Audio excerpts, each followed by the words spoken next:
Hello, I'm Nicolangelo Villa. I'm from 6 Amethyst. So guys, maghanap tayo ng gamit na pwedeng i-recycle.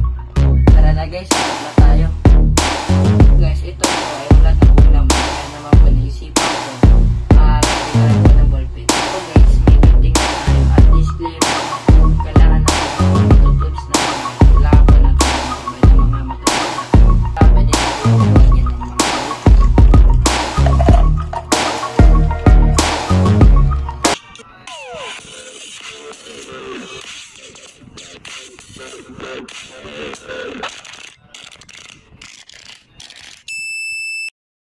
Hello, I'm Nicolangelo Villa. I'm from 6 Amethyst. So guys, maghanap tayo ng gamit na pwedeng i-recycle. Tara na guys, hanap na tayo.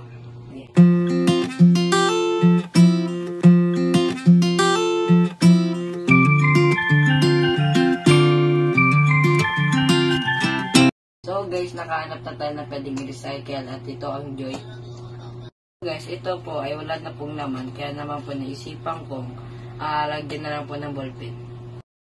So guys, may gunting na tayo at disclaimer lang po, kung kailangan natin ng mga matutubis na bagay, kailangan po natin ng gabay ng mga matatanda. So ngayon po, kakalasin na natin siya.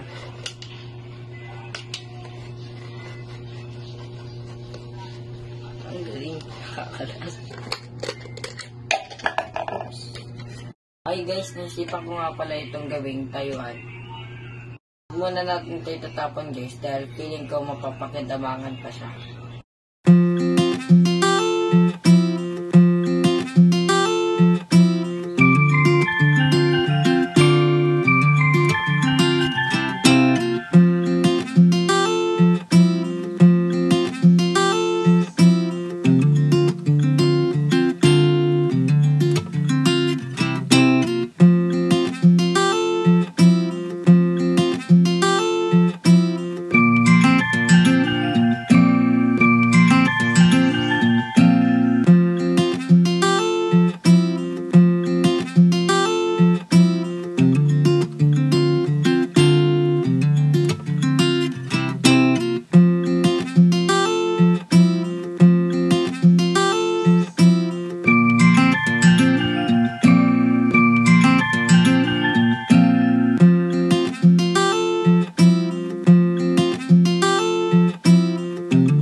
Nakagawa tayo ng simpleng lagayan ng ballpen.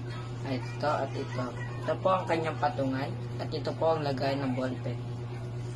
Tada, pwede na po siyang lagyan ng mga ballpen.